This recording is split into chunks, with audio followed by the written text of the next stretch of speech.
Olá, eu sou a Vanúbia. Nós estamos na leitura do livro Contentamento, de Nancy Wilson.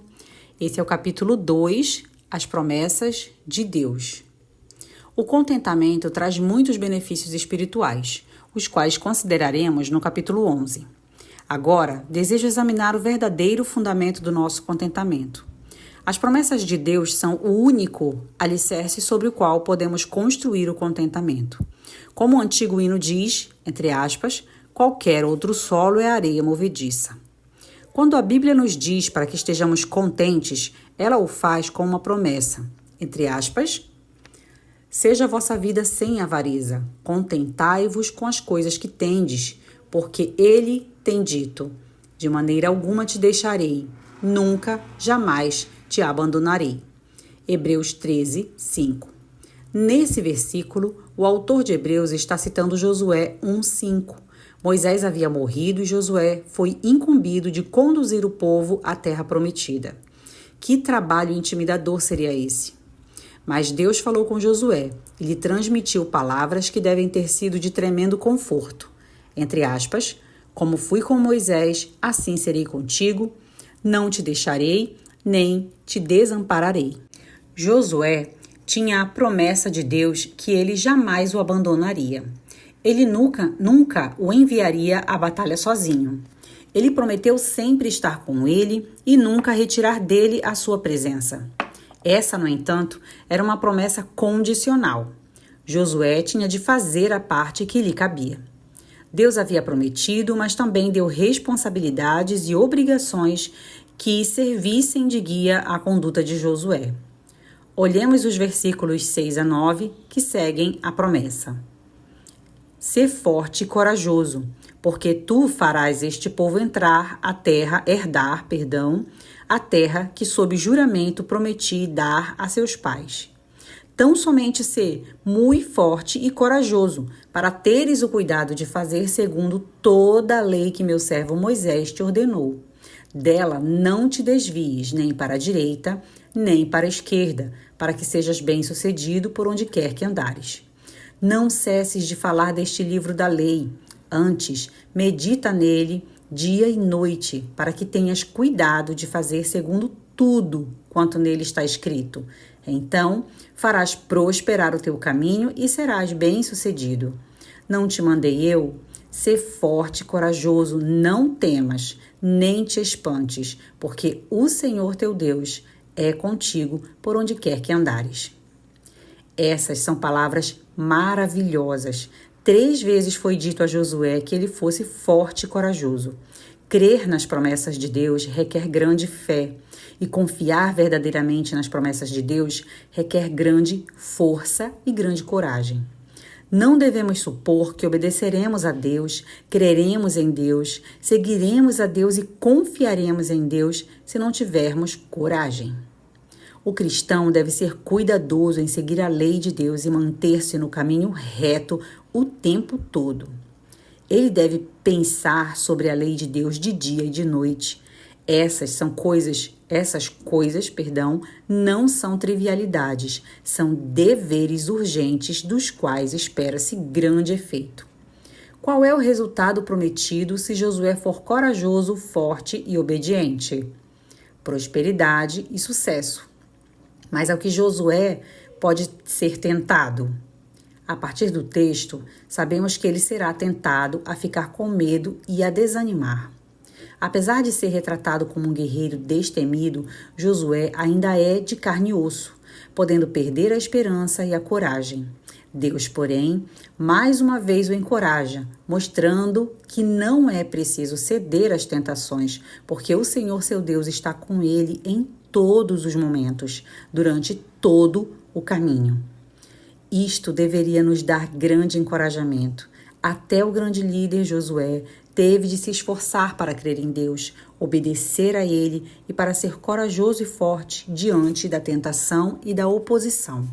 Josué teve companheiros que cederam ao medo. Da mesma forma, ele poderia ter sido tentado a desistir. Mas Deus estava com Josué, e sabendo disso, ele então fixou seus olhos em obedecer ao Senhor. Se Josué precisou de coragem, nós também precisamos. Se precisou de força, nós também precisamos. Ele não é um grande herói da fé à toa. Josué foi provado e permaneceu fiel. Foi tentado e prevaleceu. Devemos crer em Deus como Josué creu. Deus é hoje o mesmo Deus fiel daqueles dias.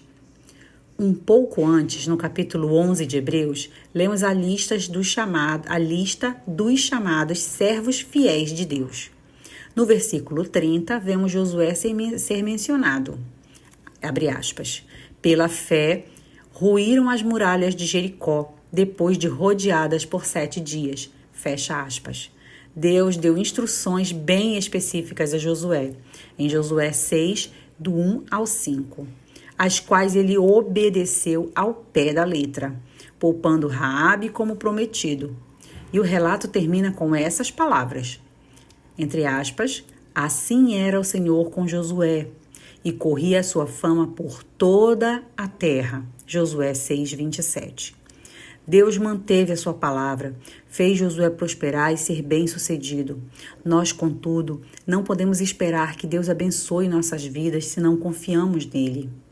Agora que vimos o contexto da promessa feita a Josué, voltemos a Hebreus 13, 5.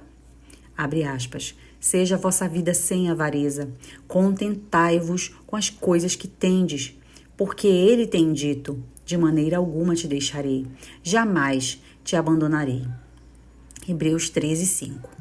Somos exortadas a viver nossas vidas sem avareza. Avareza é ceder a desejos ilícitos, desejando o que não nos pertence, mas o que pertence a outra pessoa. É ganância e roubo em nossos corações. Fosse possível, quando cobiçamos, não hesitaríamos em tomar o que não nos pertence. Deus odeia isso. Devemos estar satisfeitas, contentes com o que temos. O 10º mandamento nos explica claramente esse ponto.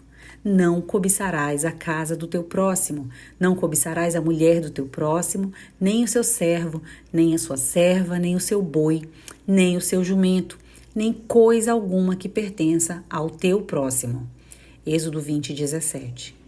Esta é uma proibição absoluta da cobiça. Se algo não lhe pertence, você não deve ansiá-lo ou desejá-lo. Como podemos prevenir que a cobiça crie raiz em nosso coração? Estando contentes com o que temos. Boa parte do descontentamento existe por não nos satisfazermos, com o que já temos e desejando aquilo que não temos. O contentamento elimina ambos os problemas. Estamos satisfeitas com tudo que temos, em vez de sonhando acordadas, desejando ardentemente coisas que não temos, em especial aquelas que já pertencem a outra pessoa. Eu penso que isso se estenda a desejar coisas que são exatamente iguais àquelas que pertencem a outras pessoas. A razão pela qual digo isso é que geralmente somos guiadas a comprar coisas por inveja e rivalidade. Ah, ela comprou aquele suéter bonito, então eu preciso comprar um igual. Precisar é a expressão de efeito nessa situação. Se sou consumida pelo desejo de ter aquilo que ela tem, ainda que eu não deseje exatamente o mesmo que ela possui, afinal de contas eu não roubei o suéter, então o desejo norteador é o problema.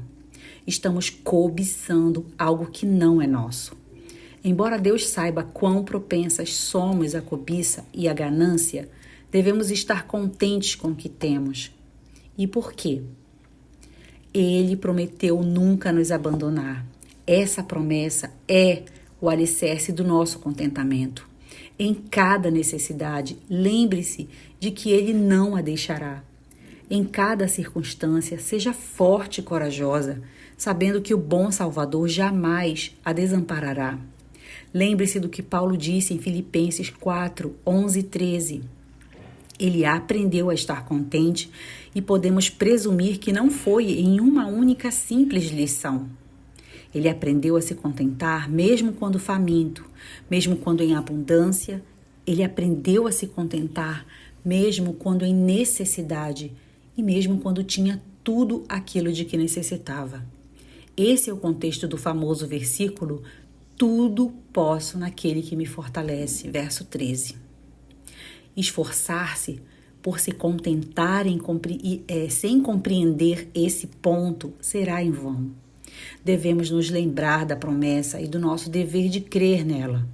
Devemos cumprir os mandamentos de Deus e não nos desviar, nem para a direita, nem para a esquerda. Sua amiga comprou um carro novo e uma casa nova? Esteja contente com o que você tem. Deus não irá abandoná-la. A sua casa pegou fogo e você perdeu tudo. Por mais terrível que isso possa ser, o mandamento continua o mesmo. Esteja contente. Você pode tudo naquele que te fortalece. Deus disse a Josué que fosse grandemente forte e corajoso. Tanto Josué quanto Paulo precisaram de força, bem como nós precisamos. De onde Paulo tirou sua força? Do mesmo lugar de onde Josué a tirou. Paulo pôde estar contente em qualquer condição, porque Cristo lhe dá forças. Josué pôde ser corajoso, porque Deus lhe dá coragem.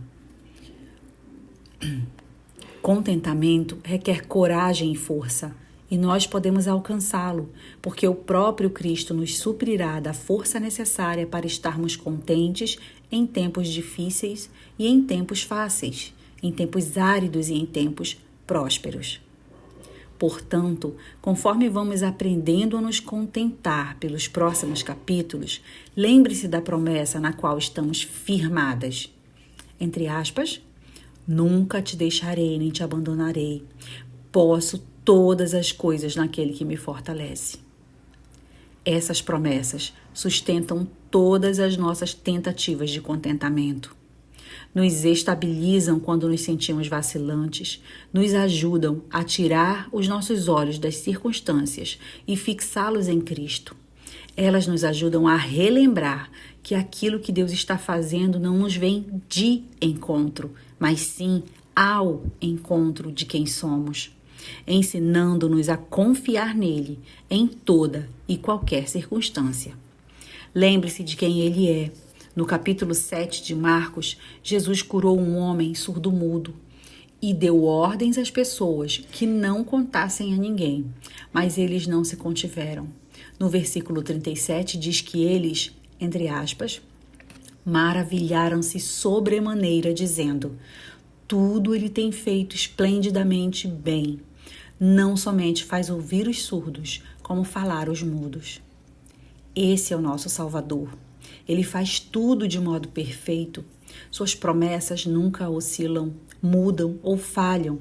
Ele é fiel. Queremos que o nosso primeiro pensamento, em qualquer circunstância, seja: Ele faz tudo com perfeição e sabedoria. É por isso que podemos estar contentes. Continuamos no próximo áudio.